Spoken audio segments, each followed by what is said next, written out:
Kenda Creasy Dean, we are so excited that you are joining us from Princeton Theological Seminary in this project on joy and adolescent faith and flourishing. And you just gave a wonderful lecture on awe and wonder.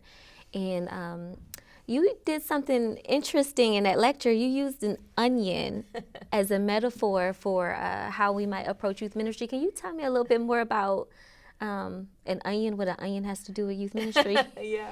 Well, first of all, I need to shout out to my colleague Nate Stuckey, and who alerted us to a student who had done a teaching exercise that reminded us of Robert Capen's work on cooking with onions, and how maddening that is for somebody like me who wants to do everything fast.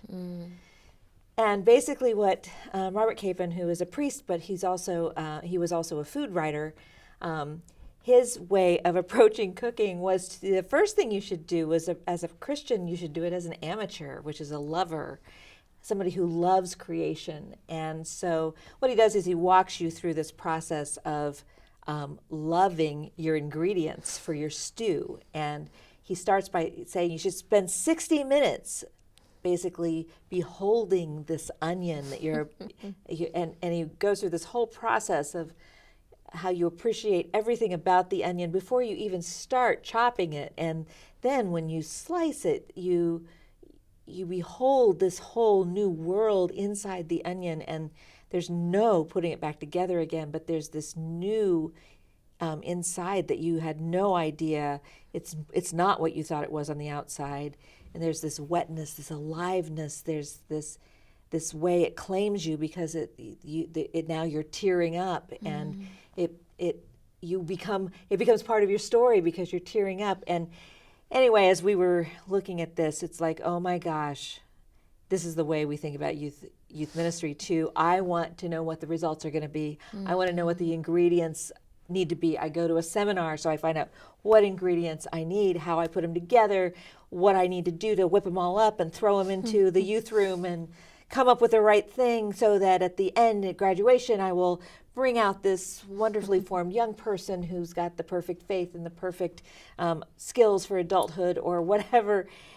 Of course, that never works, right? And so in the same way that I cook like an expedient, production-oriented, person, I fear that I might do youth ministry that way sometimes too.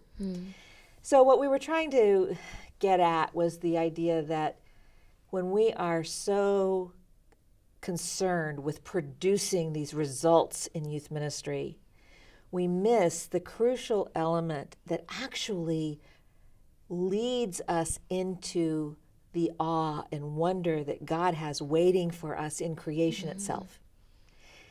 That is there right in front of us if we behold these young people that God has given us. If we spend time with them, if we suspend our prejudices about what we think they're about, if we are with them when they are first cut open by whatever, if we let them claim us to the point that they bring tears to our eyes. And at that point, they become part of us and we become part of them in ways that we did not anticipate often.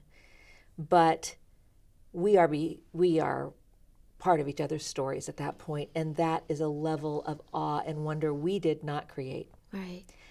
We have been moved by God. We did not move that young person towards God. But we are part of each other's stories in a way that is transcendent.